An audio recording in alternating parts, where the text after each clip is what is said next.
নমস্কার বন্ধুরা, স্বাগত জানাই আপনাদেরকে আমাদের এই চ্যানেলে।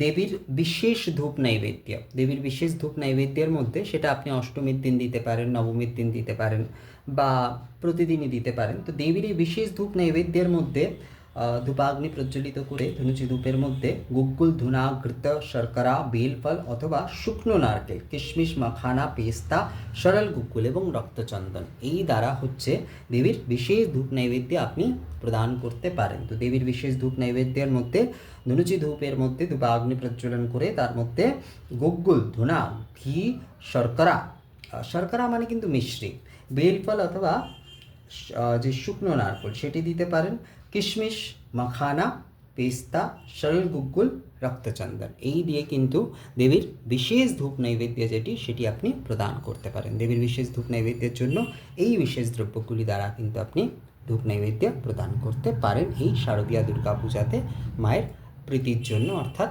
মায়ের ধূপ নৈবেদ্য বিশেষভাবে আপনি যদি আয়োজন করতে চান তাহলে এই দ্রব্যগুলি দিয়ে আপনি ধূপ নৈবেদ্য কিন্তু করতে পারেন মায়ের।